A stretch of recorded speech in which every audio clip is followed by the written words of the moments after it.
Well, I mean, completely separate of Impact, you got a lot of stuff going on. Like, behind us, you have a lot of stuff going on. Yes. I walked into here, you got a bar opening, and you started to walk me through a lot of the ideas. And I think it's brilliant. I love it. Yeah.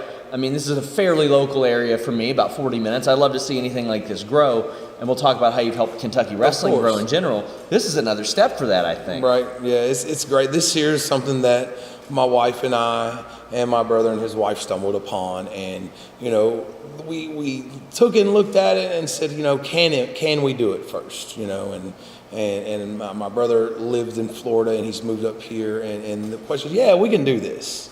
We crunched some numbers and where we was at, and then decided, like, man, what are we going to theme this?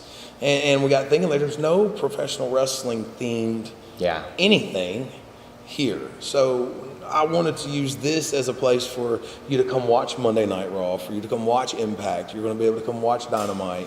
You're going to be able to come talk wrestling on Monday nights. We're going to do what's called Monday Night Wars from, say, 6 until 8 o'clock or 7:50. You're going to just, Family Feud style, and we're going to ask wrestling questions, and then you're going to win all kinds of stuff at the end of the night, and just a good time.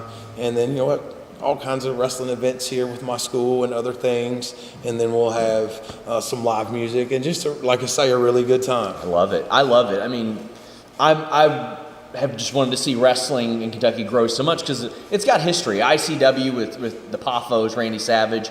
The Undertaker returned at Freedom Hall in Louisville, and then, of course, there was that great OVW class. And until you started to promote around here, there was not a lot of independent wrestling. Right.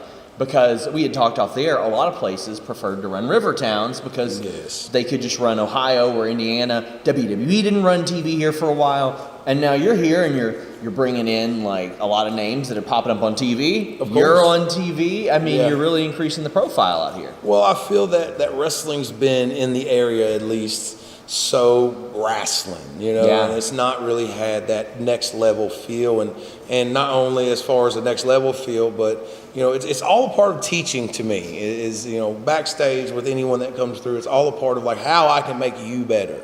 I've given my life to this. I started when I was in my 16, 17 years old, and how can I make you better through what I've went through? Not good, not went through as in good or bad, just in my journey.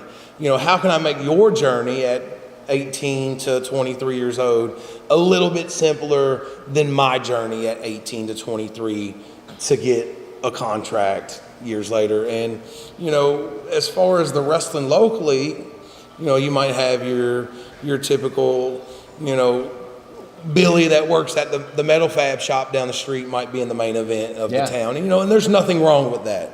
But I feel that we can build talent, we can build stars, and we can show them exactly how it works and help you get up the scale. Hopefully, we bring the right person in that wrestles with you or sees your match, and then you can go your way, and they're like, hey, who is that? Yeah. And then there you go. That's what I'm hoping. And I've seen some of the people you brought in, like Jake Christ, who I think the world of. Again, Tracy Smothers, Chris Michaels, who has had experience every single place that there's ever been, to the point to where WWE brought him in to coach a couple times. There's so many different people that you have developed connections with and are still somewhat local to here. Of course. That you can point to and say you can be successful like they are as well.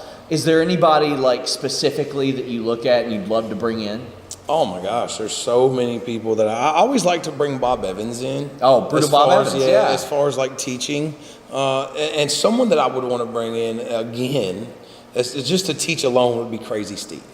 Okay, we had him in Maysville, and one of the things that I love about Steve the most at Impact, we would always go to tapings and then we would go back and we would just shoot the breeze about the business and tell stories. But he's so smart with what he does, and when he was talking to my guys after the show, I was like, man, I would love to have him for a weekend to drop knowledge, on my group. And but I mean, there's so many. I mean, gosh, that's an on the spot one. I mean, I feel I feel that like I would want like an Alex Zane maybe. And a fair. I mean, I know he lives in Florida now, but fairly local. I think that Alex Zane one could tell you how to travel how to, because, those guys fly around, those injuries come, and, there's a little, and the business has moved, so these guys are so much quicker and so much smaller now. I feel that someone like Alex Zane, who is not afraid to hit you hard, but he can also fly very well on top of his travel. And jump over a Dodge Neon. Yeah, I just want the man to get signed by Taco Bell. Yes. Really, he deserves it. He's getting some freebies. I see that. He's getting it's good. some That's freebies. a start, yes.